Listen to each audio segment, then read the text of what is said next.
welcome to Dog on the Plot. I'm on the plot, the dog is on the plot. You can just see her little head, and she's made her little spot in the potato patch. Yeah, it's glorious, it's lovely. There was actually a bit of a nip in the air this morning. I think the greenhouse was reading 10.8 as its low last night, Celsius. So definitely getting towards the end of August. It's the 25th. It's crazy to think that next week's episode will be into September. Now, next week's episode is going to be the horticultural show episode, which I'm very excited about. We're going to do some prep work for it in today's episode. But what I thought I'd do for today, because I haven't actually really got any jobs to be getting on with, that's completely untrue, of course. I could tackle this compost disaster. There it is, still waiting to be sorted out. Although I did find another pallet for the front of the new base. It was in the kind of dumping area of the plot, and I thought that's exactly the right size, and it's a really good sturdy one. So I carried that over yesterday morning, which my back has been a bit off this week, so probably wasn't a good thing to do. But also a good excuse, my back, for not doing some of these big jobs that I should probably be getting on with.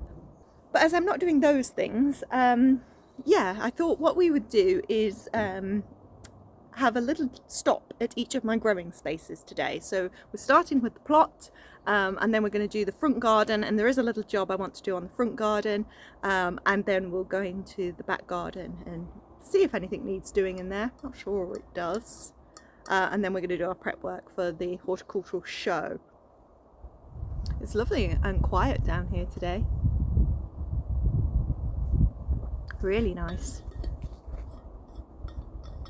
There's this like warm, gentle breeze coming through as well, that you've got the sunshine, but it's not overly hot. It's definitely the kind of day that you could spend down here and really crack on. But I'm not.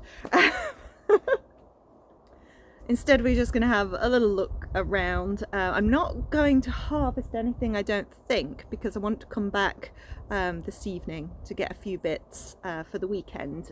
So we'll give those runner beans a few more hours. And plus, we're due rain this afternoon. So I remember at the end of my last video, I said we had got like 4 days of sunshine forecast. We have had those days of sunshine, and the greenhouse has benefited from it in terms of the tomatoes ripening, so we'll have a little look at that later. But this afternoon it looks pretty certain that we're going to have rain, even storms. Actually, I'm quite grateful because I've decided I don't really like watering that much. I did a massive water of the home garden yesterday, including the greenhouse and feeding plants, and gosh, it took like 2.5 hours. And I'm thinking that's not sustainable, so we need rain. And of course it's the bank holiday, so of course we'll have rain. Okay, so let's see what there is to see on the plot. I suppose the first thing to say, and it's right behind me, is that the tomatoes here are fine. Yeah, if those are signs of blight, and there's a little bit of browning just on there, it does not seem to be spreading. And we'll look in the home garden later, but the same seems to be the case there. So perhaps when the blight is early, don't they say early blight and late blight? It feels like this should be late, but perhaps it's early, and in which case my little bit of pruning did the trick, and yeah, so far so good. So keep our fingers crossed that outdoor tomatoes will be coming our way. I have eaten one outdoor tomato from the home garden, which I was, well, ridiculously excited about. Where I keep showing you the very same squash, but they just grow so much in a week. And I've now found out that this Turk's turbany looking squash is called fungo. So that's the fungo variety. I went through my seed packets looking for the different varieties so that I was able to identify them in the pumpkin patch. And what I realised, was that I don't have any butternut squash. I sowed butternut squash, but I have seen no evidence of them yet. There's Big Max doing his thing, which is getting bigger. That's his thing. Now what I've done, you might be able to tell, is trimmed back some of the leaves around the pumpkins in an effort to get more light to the fruits so that they ripen a bit quicker. Also, if any leaves are sign of yellowing or browning, they're not doing anything anymore. They're not photosynthesizing, so I whipped those out as well. Oh wow, lots of bees on the courgette flowers, and look, have lots of courgettes forming as well.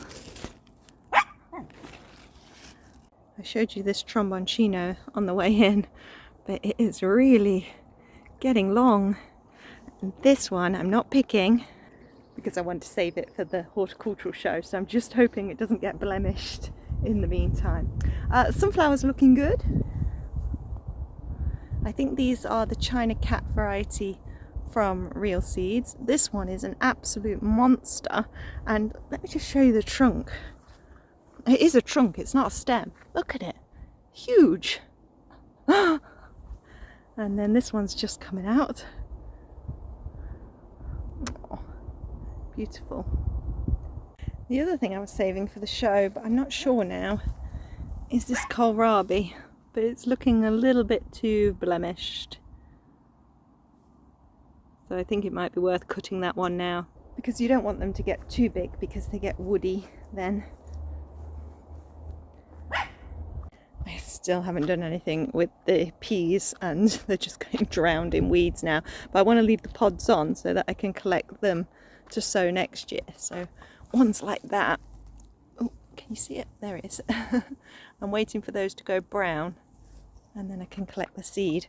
But while we're at the front of the garden, look what popped up. So this one is completely new on me. It's called sea lavender. But it's gorgeous, isn't it? It's very papery. Apparently it makes a good cut flower. But yeah. Just self-seeded. A little bit more there. Tempted to take a bit for the home garden. Dahlias are still looking fab. Most of my time spent on the plot at the moment is deadheading this cosmos. And these dahlias are out now as well. Some of the new plantings seem to have established quite well. There we go. And the kales are looking good. I don't remember planting this. It's a very noisy plant. Now a whole raft of tromboncinos coming up this arch. Look how well the cardoons are doing. They put on a lot of growth. And that reminds me, I put these in the wheelbarrow because I had water in, because they were looking a bit dry. I should take them out now. Still got this Japanese wineberry to put somewhere. But what was reminding me was I've got these globe artichokes in here, which I need to find somewhere to put. There's also, I think these are either Brussels sprouts or tree cabbage. That's definitely a Brussels sprout. So those have got to go in at some point, and there is room freeing up now from where the potatoes have been and things, so I think I can find spaces for them. Really I just want to wait for that rain because that will make the ground softer and easier to plant in. But yeah, it's very much a case of the plot is kind of just ticking over at the minute, and yeah, every time I come down here I generally go back with a bag of something, so potatoes, runner beans, pole beans. My plot neighbour 2 down from Mark has got the most wonderful Victoria plum tree, which she said we can help ourselves from, so there's always a few plums in the bag as well, a few kale leaves or tree spinach, maybe some carrots or beetroot. So my beetroot is still very small, but some of them seem to be getting bigger, and I remain hopeful. Look, that's quite a good size. So yeah, I remain hopeful that there might be, I think you need 2 or 3 beetroot for the for that category for the horticultural show. So I'm not sure there's 3 good sized ones. Because I don't think it matters necessarily if they're small, so long as they're all a similar size. But I mean, next week we'll get into all the peculiar rules of horticultural shows.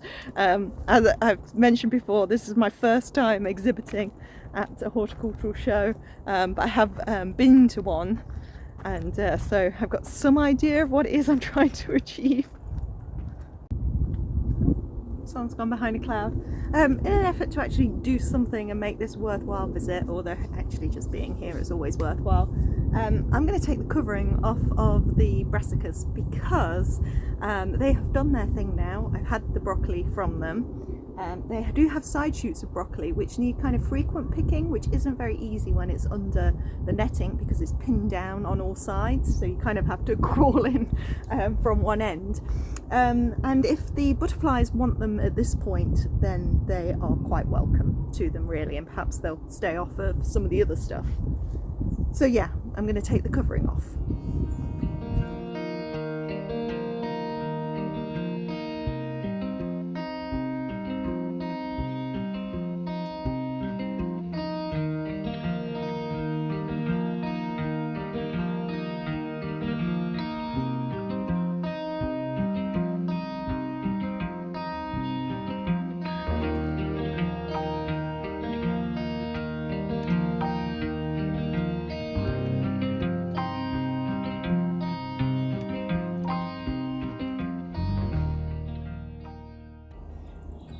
There we go, that's better. So I can get in now and chop off old leaves. That one, it's not doing much good. And this one started flowering, so now the pollinators can get to it and I can get to these little tender stem broccoli shoots.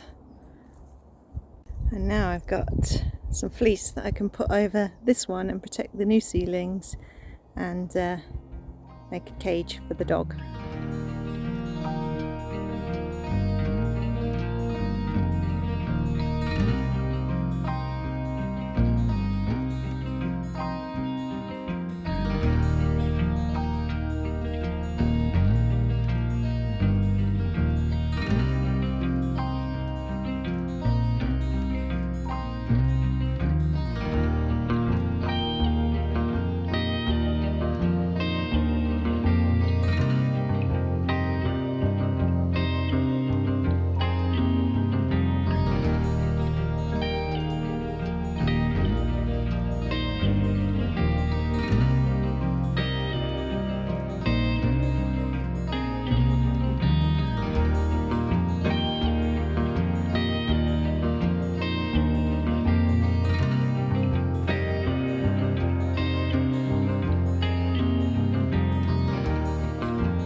Well, that's by no means perfect, but look how far it goes. This is the, what's it called again? Enviromesh. And yeah, this is just a tiny bit high. I've had to pull it quite firmly, so it's not quite at the bottom. So yeah, I need to kind of, I guess, extend those out a bit more somehow. But yeah, it goes all the way down the bed, protecting all these weeds and potatoes whose foliage has died back. So not necessary, but yeah, just interesting really to see how far it would come. Dory not overly impressed because I've taken away her favourite sitting spot, which is about there. But oh well, Dory, you've got all this grass to lay on.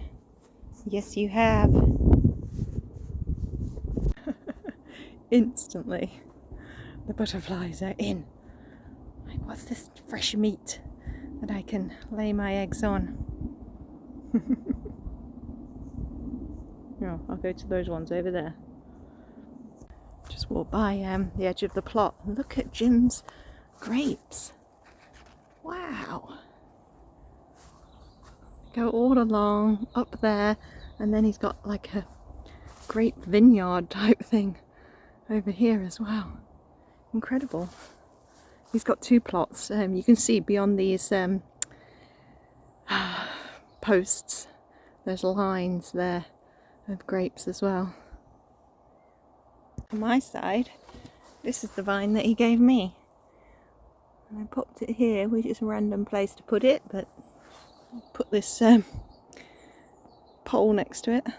So, but it's growing well. It's got good growth on it. Maybe one day I'll have grapes like Jim. Ooh, it's a nice breeze. Well, that's more than I expected to do this morning, which wasn't very much, but still more than I expected. So I'm going to wrap up here and meet you back at the home garden, at the front garden. We'll go to the front garden food forest and check that out. Okay, so I put a loaf of bread on and just hung the washing out. So we've got about 30 minutes. So I'm going to do a 30-minute blast on the front garden, which actually will probably be mostly me showing you stuff. But there are some bits that I think I want to do. So let's take a look. So from this angle, it just looks wild. And I definitely need to do some deadheading of the calendula. I find it hard to deadhead on the front because you tend to be walking here, going somewhere, or I'm taking the dog out and I don't have the secateurs, and I don't like taking it off with my bare hands because it gets sappy and then you're out for a walk and you've got sappy hands the whole time. What a burden. But that needs doing. But then if you look from this angle, I think you get much more of a sense of its food forestness. So you've got the strawberries in here along with the calendula. There's some amaranth. That's the hot biscuit amaranth. How cool does that look? We've got a courgette in here. So this was one of my leftover courgettes and I just bunged it in here, and yeah, it's doing quite well. So pleased with that. More strawberries, the apple tree, sunflowers are just starting to come out as well. There we go, lovely. And then we've got more amaranth and more strawberries. We've got a kale. Actually, we've got a few kales in here. That's the monk's hood. There's a couple of kales underneath the sunflowers. And for all my moaning again about not having dahlias, there's some dahlias in there as well. And don't the poppy heads look lovely? That's a Tortondine kale at the back there, and that's an Austerian tree cabbage over there. And of course all the raspberries are growing up the side. And my absolute joy in this bed has to be the Erigeron. I love this stuff, and I put it in last year and it just sort of as a little plant establishing itself, and it's come back this year just mega. But I lost the one that was in the middle here, but this one's still here. Now there is a point to showing you all the angles here. So this is the corner of the bed, and as you walk down the street, this looks lovely. This is the everlasting sunflower. Has got tansy in there as well, but I think that looks really nice. But as you come over this way, it all looks a bit, well, flopped and brown. So I'm thinking some of these hollyhocks, it's time for them to come out.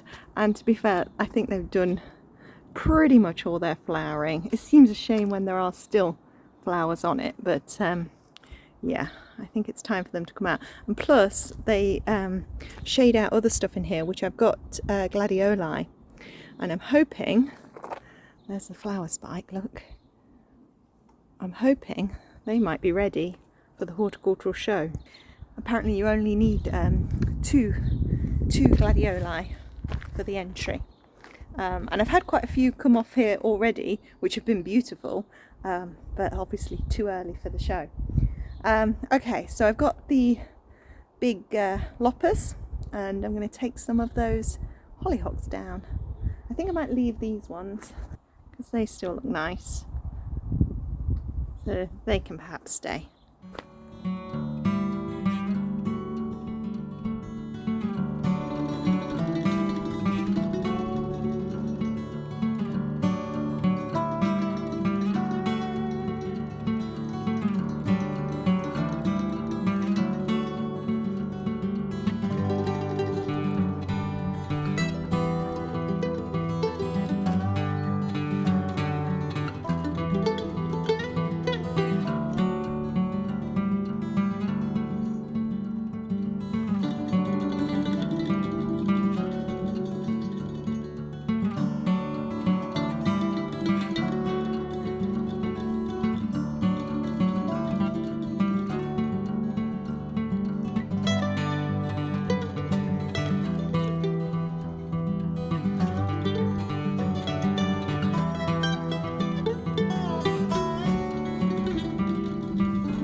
thought that was hilarious. Maybe a top tip for pruning or cutting down hollyhock is to take the tops off and then work your way down rather than take them at the base and make a mess. Anyway, right, that looks a lot better, I think. So we've kept those ones. I've kept that one because that's still flowering quite nicely. Took out those, so let's see how it looks now as you're walking down the street. So now we've got the pretty yellow. Yeah, I think that's better. And then you've got the full view of the forest garden. I noticed as well when I cut them back there was a couple of kales in here as well. Look at that pulmonaria. That's going really well. Oh, and I did want to show you, before we get onto the pruning, how pretty is this nasturtium? So vibrant, but the leaves are smaller and it's more compact. So if I can find out the variety, I'll put it on the screen. But quite different to these types of ones that sprawl all over the place, which is fine, but a nice little compact one has a different use. I'm going to show you a really sprawling one in the home garden in a minute. I guess the back garden. This is also the home garden, but the front garden. Right, I'm just going to do some deadheading now until the oven timer goes off and the bread is ready, and then it'll be lunchtime.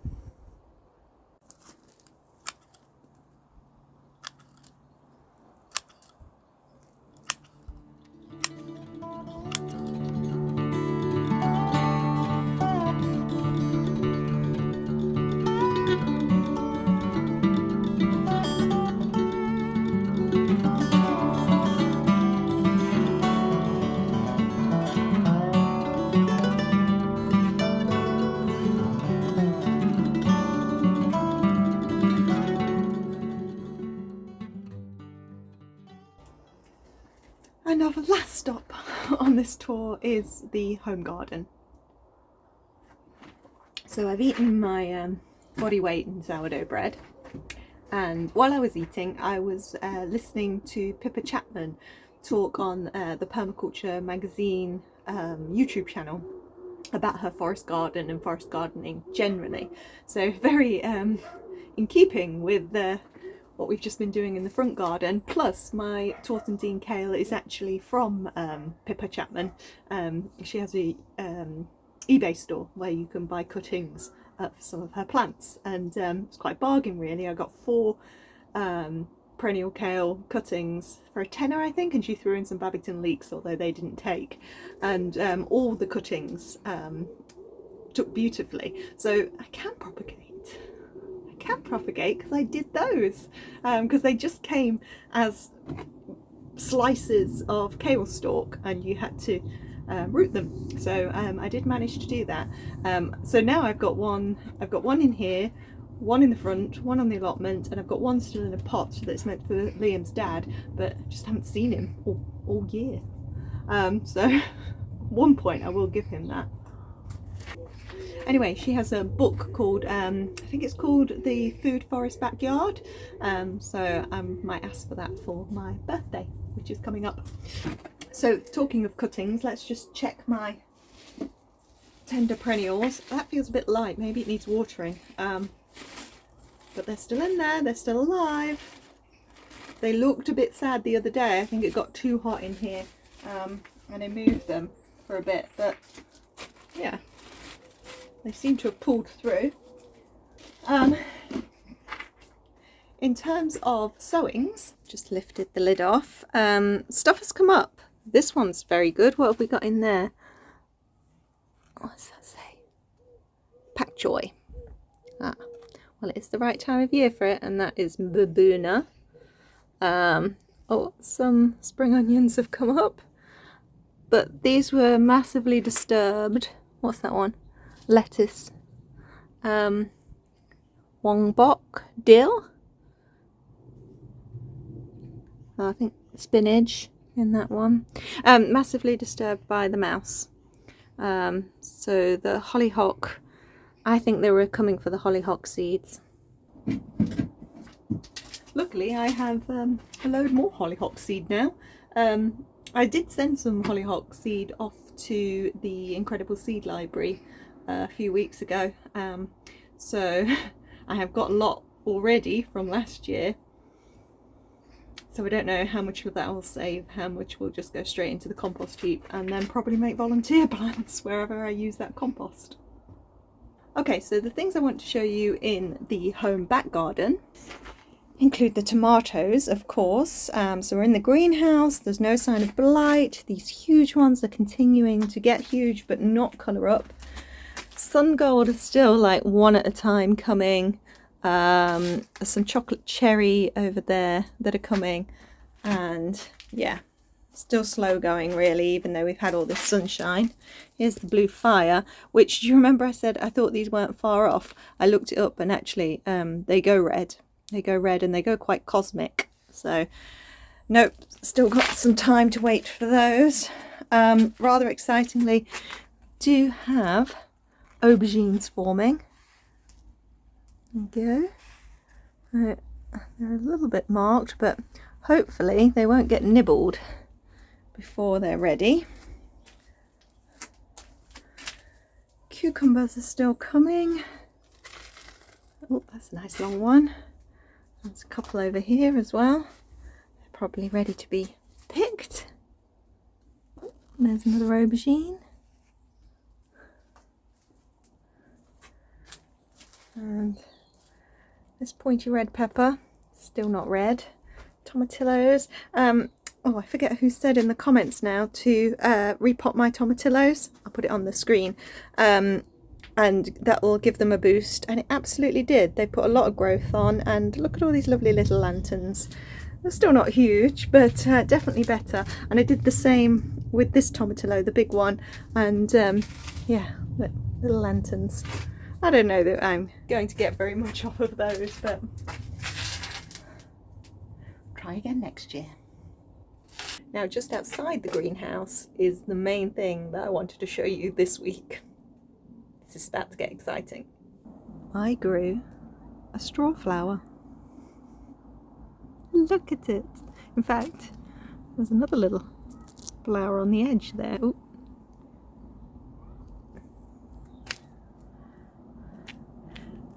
And it does feel strawy. So I'm going to give it a little bit longer, because I think you want like 4 lots of petals to come out, and then that's the perfect time for cutting and drying. But I have just the single plant. So I think when this was a seedling, I had space in this planter, which has got my Chinese lantern plant, and so I put one in there, and it's the only one to have survived the slugs and flowered. I could not be happier. The other seedlings went in this bed, but no sign of them. Down by the pond, we have some new additions. So, oh, look at this Thunbergia. Isn't it just amazing? That's not a new addition, but it's just flowered and flowered and flowered. Loving it. No, I've got some new herbs. So these were actually on my list. Let's do this one first. This is a coriander, Vietnamese coriander, and so it's perennial and you can harvest from it all year round. So you've got coriander flavour all year round. So that was on my list. I was well chuffed to see that in the garden centre. It's quite an unusual one to get in the garden centre. Talking of unusual ones for the garden centre, look at this one.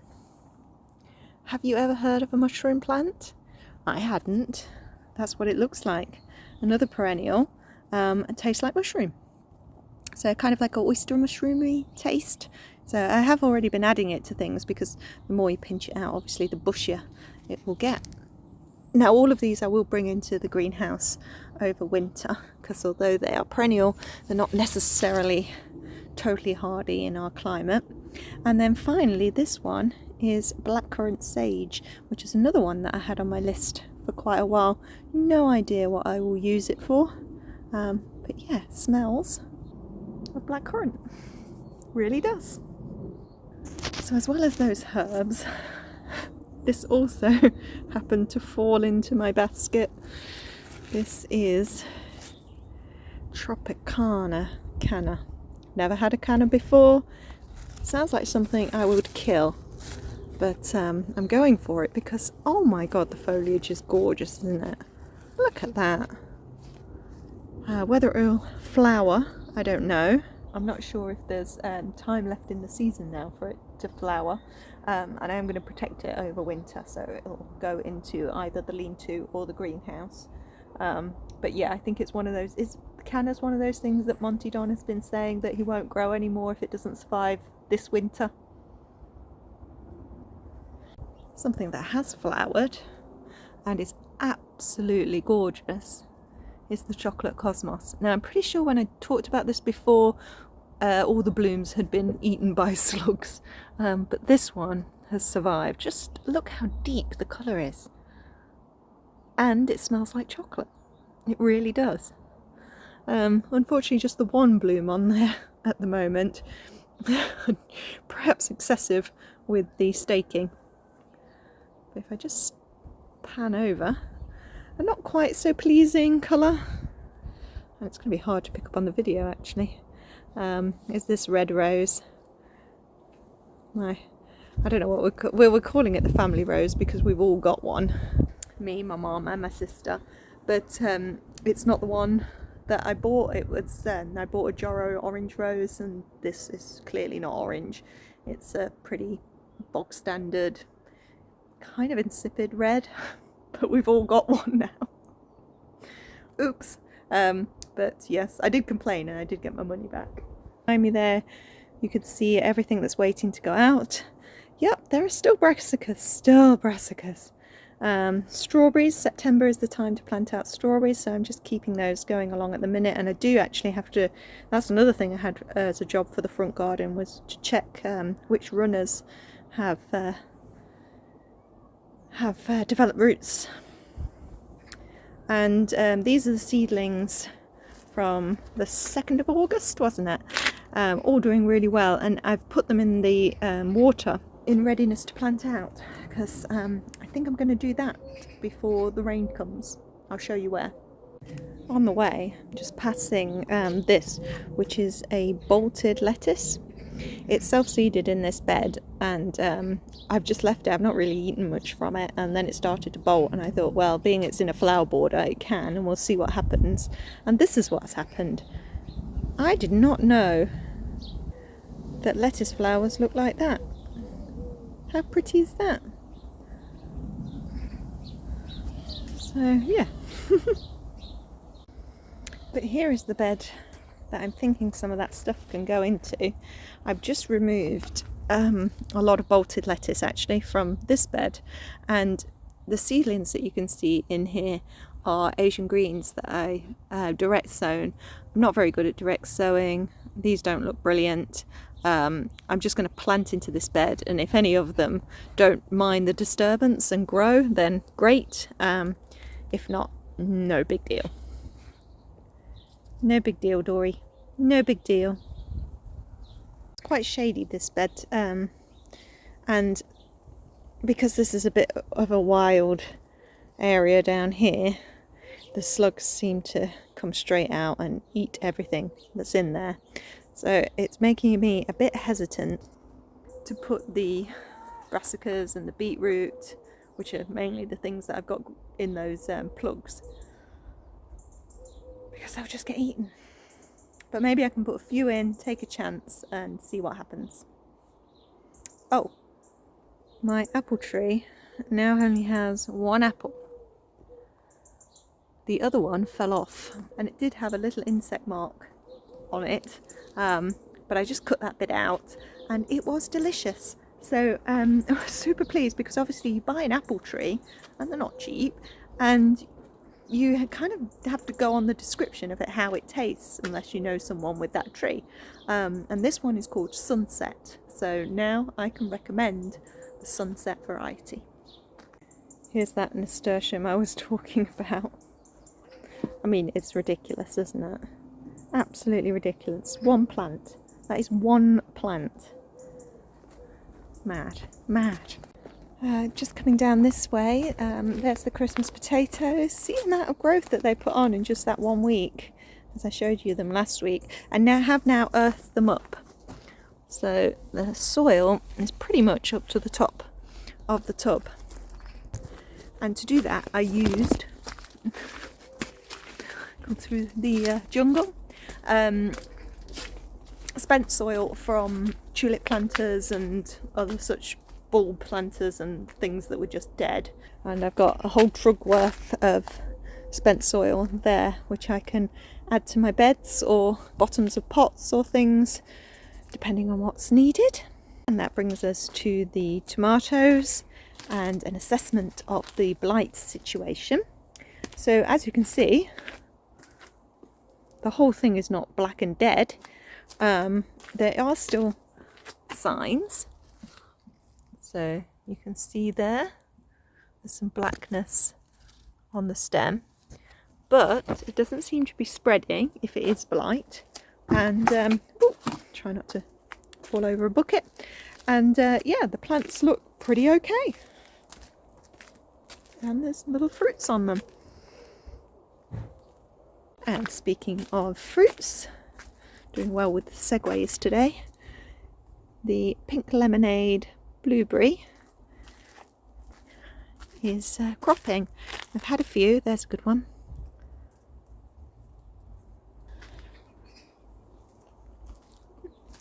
And they taste delicious. Really lovely. So I think those are all my garden updates, and what I'll do now then is start planting up that bed. We're waiting for the rain. It has got a bit cooler, which is why I'm back in the long sleeves. Once it does start raining, I've got an indoor job to do with you, but I can also do some pricking out of those seedlings. But right now I think let's get some stuff in that bed and see if it grows.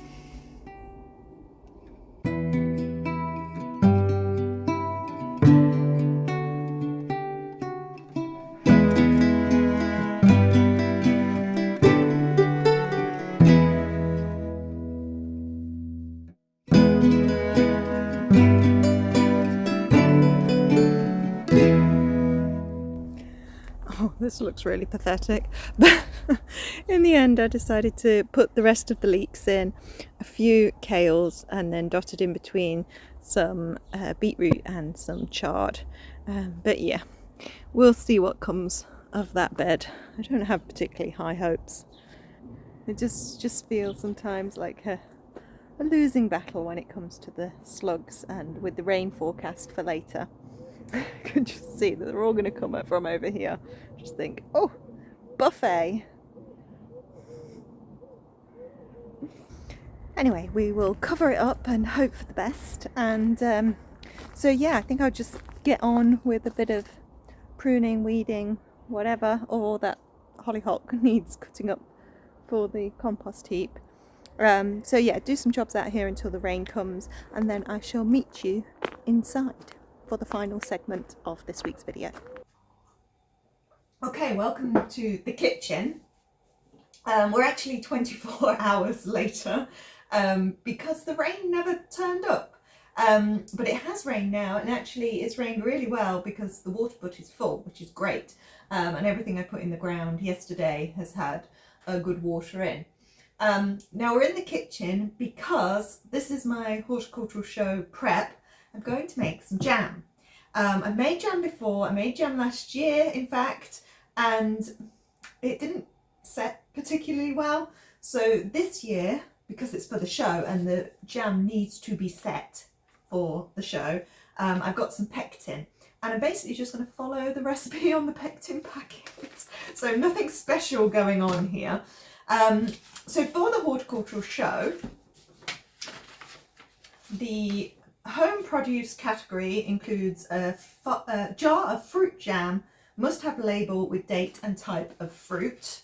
In terms of type of fruit, I want to make more room in my freezer for fruit that's coming in now, and I still had a packet of elderberries that I picked last year, so I'm going to use those. I've got some blackberries that I foraged recently, and I've got some damsons from Mom's tree. So I need 800 grams of, well, this is for raspberry jam. I'm just assuming you can use any kind of fruit. So I need 800 grams of all of this. I've set up like it's a cooking show. I've got all my bits and pieces. I'm going to sterilise my jars in the microwave. So they've been cleaned and then they've each got a little bit of water in the bottom. And then I think you do it for like a minute or two in the microwave. Pour out the water and then go into a low oven to dry out, and that means the jar is warm when the hot jam goes in it and you're not going to have a fear of cracking your glass. Also it means it's all sterile.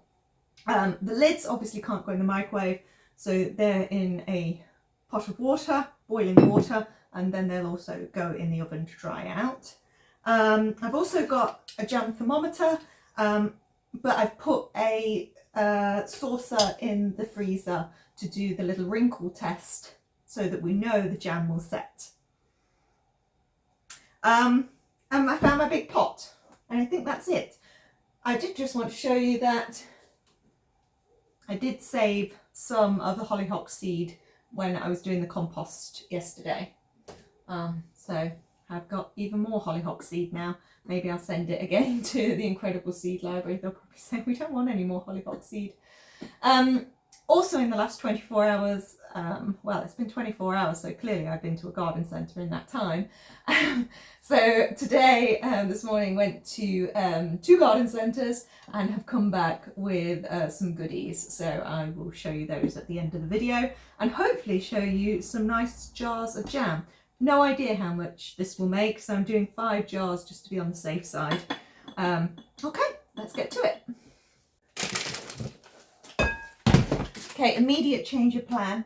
I've decided not to put the damsons in because of the skins. I don't think that would be pleasant. So now I'm looking through their raspberries, through my frozen fruit drawer, which is also full of runner beans, of course, to see what else I've got. So there's more blackberries. 728, we're nearly there. Cranberries. What's that? I think those are, that looks like blackcurrant. That would be nice.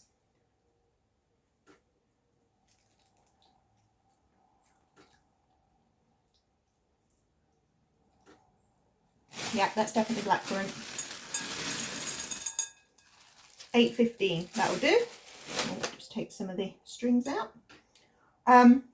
Yeah, I had to test them because sometimes there's slow berries, there's like hedgerow things in here that you would have to cook. Well, obviously this is going to be cooked anyway, but like rose hips that you would need to strain and things like that. So I do have to sometimes be careful about what I think is in here. Okay, bring these back in. Just eat a plum.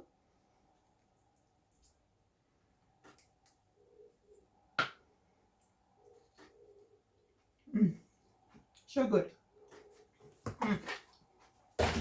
Wash my hands. So we've got our 800 grams of fruit. Now it doesn't say in the recipe to put lemon in, but other recipes I've seen say put half a lemon in.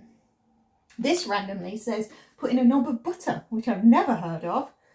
And I've got vegan butter, assume that that will be fine.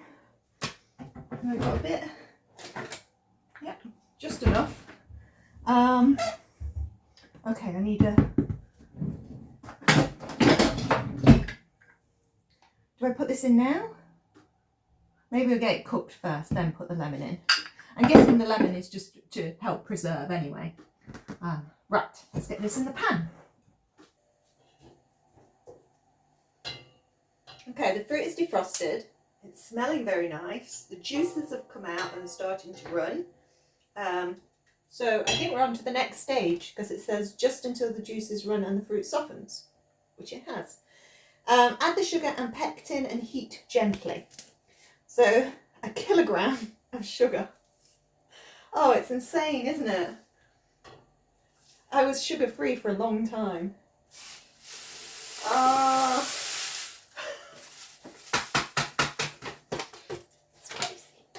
That's crazy. Right, and the pectin. Oh no, I dropped some.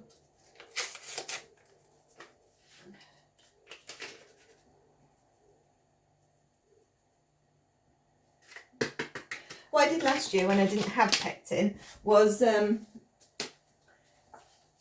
used some unripe crab apples and like tiny pears from the community orchard, because they are high in pectin. So if you add a few of those, and you can like take them out or whatever, you don't want them in there. But as I say, it didn't really work because it didn't set particularly. Right, heat gently until the sugar is dissolved.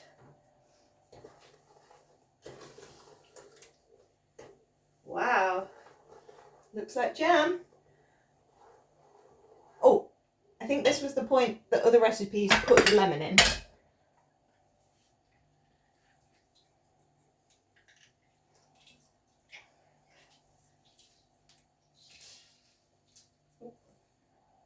Don't want to get any of the flesh in there. Let a little bit of flesh get in.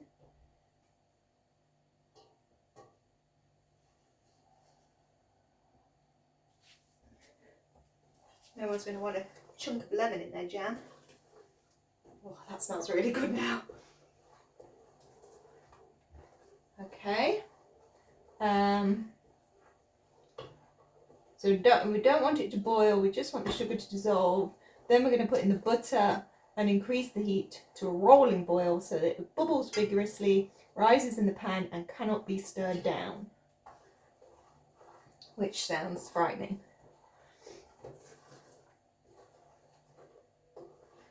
Good thing I've used a big pan.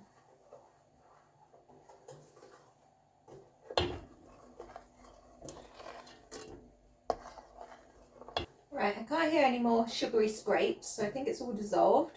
So I'm going to do my knob of butter. I really like this. Is such a British recipe, you know, no actual measurement, just a knob. And say that's a knob. There we go. So the knob of butter goes in. Keep stirring, increase the heat. Right.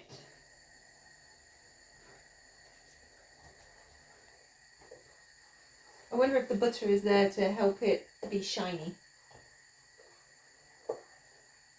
I've never seen another recipe with a knob of butter in it.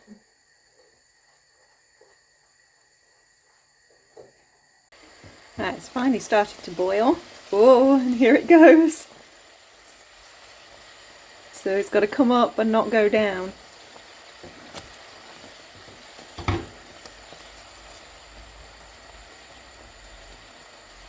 Is that it coming up? Is that as far as it goes up? Shall I start my 4 minutes? Cannot be stirred down. Yes, that's not stirring down. Right, 4 minutes.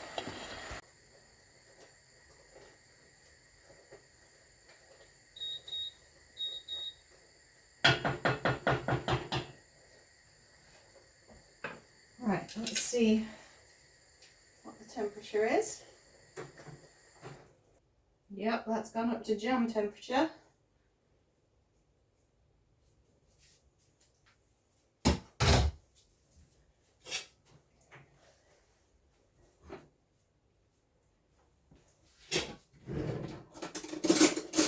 We're also going to do the wrinkle test. So let me get my saucer.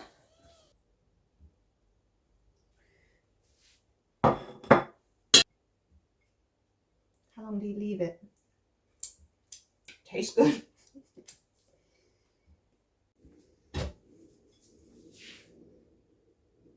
Okay, I put it in the freezer,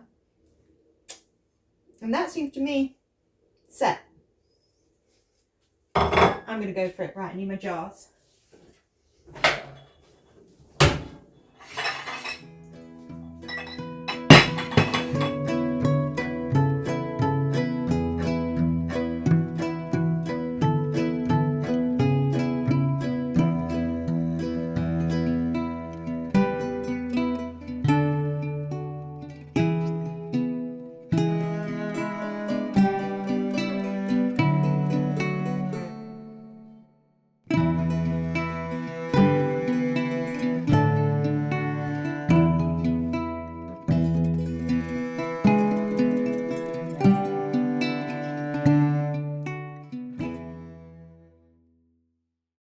So Leslie just put the lid straight on so that it seal the heat in and keep everything nice and safe in there.